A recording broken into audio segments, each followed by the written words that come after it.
Halo semuanya, selamat datang di channel The Reviews. Saya akan membahas alur cerita film Gifted yang dibintangi oleh Chris Evans. Film ini bercerita tentang seorang anak kecil berusia 7 tahun yang memiliki kemampuan matematika yang luar biasa. Tanpa berlama-lama lagi, kita mulai sekarang ya. Adegan diawali dengan seorang pria bernama Frank yang membangunkan Mary, gadis kecil berusia 7 tahun untuk sarapan pagi. Sambil sarapan, Mary berdebat dengan Frank tentang sekolah. Gadis kecil itu nampaknya tidak ingin pergi ke sekolah. Setelah perdebatan yang cukup panjang, Mary pun setuju untuk pergi ke sekolah. Setelah Mary pergi, tetangga Frank, Roberta, terlihat begitu agresif mengejar Frank ke dalam rumahnya. Apakah dia naksir Frank yang tampan? Oh, tentu tidak. Roberta ternyata membujuk Frank untuk lebih baik menjemput Mary saja dari sekolah, karena Mary itu memang anak yang berbeda. Namun, Frank bersikeras bahwa Mary sebaiknya bersekolah seperti anak-anak normal pada umumnya. Di sekolah, Bu Guru Bonnie sedang mengajarkan mata pelajaran matematika. Anak-anak diberikan pertanyaan-pertanyaan seperti berapa 2 tambah 2, berapa 3 tambah 3. Semua anak-anak bersemangat menjawab hingga Mary yang bosan pun angkat bicara. Katanya, "Segala macam apa ini? Semua juga tahu berapa 3 tambah 3. Ke-trigger dengan sikap Mary yang sok pinter, Bu Guru pun menanyakan Mary soal tambah-tambahan dan perkalian yang cukup sulit. Bu Guru dibuat terkejut karena Mary mampu menjawab semua pertanyaan tersebut dengan benar. Mary yang bosan pun semakin berulah. Ketika sang kepala sekolah, Bu Davis, masuk kelas, Mary dengan nyolot berkata, "Dia bosnya? Sekarang aku mau kamu telepon Frank untuk membawaku pergi dari sini." Keesokan harinya di sekolah, Bu Guru memberikan soal kepada murid-muridnya. Sudah menduga bahwa Mary akan bisa mengerjakan semua soal dengan cepat dan mudah, Bu Guru memberinya soal ekstra yang memang sesuai dengan kemampuan Mary. Mary pun merasa senang dengan soal-soal yang diberikan. Dari jauh, ia memandangi Bu Gurunya sambil tersenyum. Seusai kegiatan mengajar, Bu Guru Bonnie berusaha mencari tahu tentang siapa sebenarnya Frank Adler. Ia pun menemukan fakta bahwa Mary ternyata adalah putri dari seorang ahli matematika, Diane Adler, yang bunuh diri, dan Frank adalah pamannya Mary. Malam harinya, Bu Guru Bonnie menemui Frank di bar langganan Frank. Di sana ia ngobrol dengan Frank dan mencari tahu mengenai latar belakang Mary dan ibunya yang jenius. Suatu hari, Mary menyaksikan tugas kebun binatang mini buatan temannya, Justin, menjadi rusak karena kakak kelasnya. Tidak suka melihat itu, Mary memukul si kakak kelas dengan buku. Frank pun kembali dipanggil kepala sekolah. Kepala sekolah mempertanyakan perilaku Mary yang kasar. Tapi Frank membela Mary karena itu adalah tindakan pembelaan terhadap temannya yang dibuli. Kepala sekolah juga berusaha menawarkan beasiswa anak berbakat untuk Mary, namun ditolak oleh Frank. Frank mengatakan ia ingin Mary tetap bersekolah di sana sebagai anak normal, bukan sebagai anak yang berbeda. Keesokan harinya di kelas, atas permintaan Bu Guru Bonnie, Mary mengklarifikasi di hadapan teman-temannya bahwa tindakannya memukul adalah hal yang salah. Selesai mengakui kesalahannya, Mary melanjutkan berbicara bahwa sebelum dirusak, kebun binatang buatan Justin adalah proyek seni terbaik yang pernah ia lihat. Dan ia meminta teman-temannya untuk bertepuk tangan sebagai apresiasi terhadap Justin. Justin pun terkejut dan terlihat sangat senang. Adegan berlanjut di mana ibu Frank, yang juga adalah nenek Mary, Evelyn, menemui mereka di rumahnya. Di sana Evelyn memberikan Mary sebuah laptop. Keesokan harinya, Frank bertemu dengan Evelyn di sebuah kafe. Evelyn bersikeras bahwa lebih baik Mary dibesarkan selayaknya anak jenius. Ia ingin Mary dibimbing orang-orang terbaik untuk mengembangkan potensinya. Evelyn mengatakan bahwa ibu Mary, Diane, seharusnya bisa memecahkan Navier-Stokes dan masuk sejarah. Namun Diane gagal karena menurutnya putrinya itu lemah seperti ayahnya. Namun Frank dengan tegas menolak. Ia ingin Mary dibesarkan seperti anak-anak normal pada umumnya. Evelyn pun marah dan berniat membawa kasus ini ke pengadilan. Di pengadilan, perebutan hak asuh Mary Jilid 1 pun dimulai. Pengacara Evelyn membuat pernyataan bahwa Mary hidup dalam kondisi yang tak layak, yang mana pernyataan itu ditepis pengacara Frank. Frank mulai terlihat agak stres. Ia memutuskan untuk menitipkan Mary untuk menginap di rumah Roberta malam itu. Next, Bu Guru Bonnie menemui Frank di bar tempat biasa Frank minum. Di sana mereka mengobrol santai hingga berlanjutlah ke adegan pergulatan Smackdown di rumah Frank. Keesokan harinya, dengan kunci Roberta, Mary masuk ke rumah Frank untuk mencari DVD-nya yang ketinggalan. Di sana, Mary melihat Bu Guru Bonnie keluar dari kamar. Malu dengan kejadian itu, Frank ngamuk sama Mary, karena sebenarnya Mary dilarang masuk ke rumah Frank di hari Sabtu pagi. Mary pun menangis dan masuk ke kamarnya.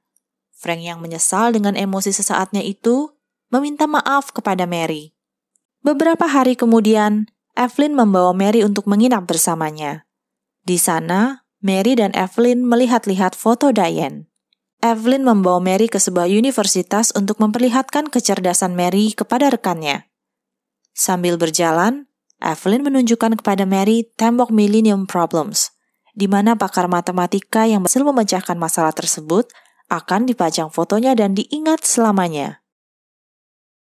Evelyn berkata kepada Mary bahwa ibu Mary, Diane, hampir saja memecahkan masalah Navier-Stokes. Dengan penuh agenda dan ambisi, Evelyn pun mengatakan juga bahwa ia akan membantu Mary untuk memecahkan masalah Navier-Stokes dan menjadikannya pakar matematika terkemuka. Di dalam ruangan, Mary diberikan soal oleh rekan Evelyn, Dr. Shankland. Namun Mary nampak diam saja dan tidak mengerjakan persoalan tersebut. Dr. Shankland pun menoleh kepada Evelyn dan menggelengkan kepalanya. Evelyn yang kesal pun membawa Mary pergi. Namun di tengah jalan, Mary berkata bahwa soal yang diberikan dokter itu salah, jadi ia tidak bisa dipecahkan. Evelyn pun kembali membawa Mary ke Dr. Shankland. Di situ Mary memperbaiki kekurangan dari soal yang diberikan, dan ia begitu lancar mengerjakan soal matematika yang jelimet itu. Ternyata, kesalahan soal tersebut memang disengaja oleh Dr. Shankland untuk menguji kecerdasan Mary. Ia pun bertanya kepada Mary, "Kau tahu masalahnya? Kenapa diam saja?" Mary menjawab, "Kata Frank, aku tidak boleh mengkoreksi orang yang lebih tua." Kita kembali ke pengadilan lagi, di mana tiba-tiba muncul Pollard yang mengaku sebagai ayah biologis dari Mary. Di sana Pollard bersaksi bahwa ia menginginkan Evelyn sebagai wali legal dari Mary. Pengacara Frank mempertanyakan mengapa ia tidak pernah berusaha mencari Mary, di mana sebenarnya cukup mudah untuk menemukan Mary jika Pollard benar-benar niat. Dan ketika ditunjukkan foto Mary, Pollard tidak bisa mengenalinya sama sekali. Frank menyampaikan kenyataan pahit ini kepada Mary. Mary pun nangis terseduh-seduh ketika mengetahui fakta bahwa ayah kandungnya yang berada di satu kota tidak ingin menemuinya. Kita kembali ke adegan panas di pengadilan. Di sana, terungkap fakta bahwa almarhumah Diane Adler selama ini merasa tertekan karena hidupnya begitu dikontrol Evelyn. Evelyn terus menekan Diane untuk fokus kepada matematika saja dan mengesampingkan hal-hal yang membahagiakan Diane. Sebaliknya, pengacara Evelyn juga banyak menyerang Frank dengan pertanyaan-pertanyaan yang amat menyulut emosi. Di luar pengadilan, Frank berargumentasi dengan pengacaranya. Menurut pengacaranya, akan lebih baik jika Mary diasuh oleh sebuah keluarga yang layak dan agar Mary disekolahkan ke sekolah anak-anak berbakat yang biayanya ditunjang oleh sang nenek. Kesepakatan tersebut harus dipertimbangkan, apalagi menurut pengacaranya, dengan kondisi Frank saat ini, sangat kecil kemungkinan mereka untuk memenangkan kasus ini. Dengan berat hati, Frank pun akhirnya menyerahkan Mary untuk diadopsi orang tua asuh. Mary tentu saja sangat kecewa dan sedih akan keputusan pamannya itu. Suatu hari, Frank datang untuk mengunjungi Mary. Namun kata ayah asuhnya, Mary tidak ingin bertemu dengan Frank. Beberapa hari kemudian, Bu Guru Bonnie melihat sebuah papan yang bertuliskan informasi tentang hewan yang bisa diadopsi. Di situ ia melihat informasi tentang Fred, kucing kesayangan Mary, siap untuk diadopsi. Bu Guru Bonnie pun langsung menginfo Frank mengenai apa yang dia lihat. Frank kaget bukan main dan buru-buru nyusulin Fred. Di sana dia semakin kaget ketika ia melihat Fred akan disuntik mati.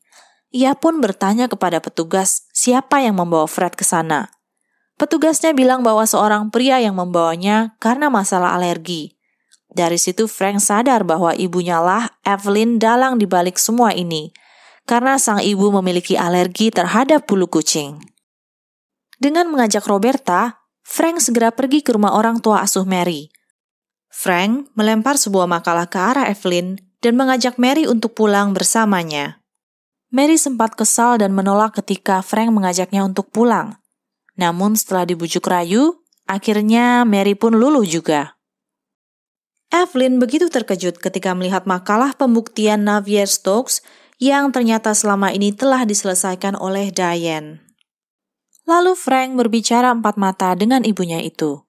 Frank bercerita bahwa Diane sudah menginstruksikan dengan jelas untuk menerbitkannya.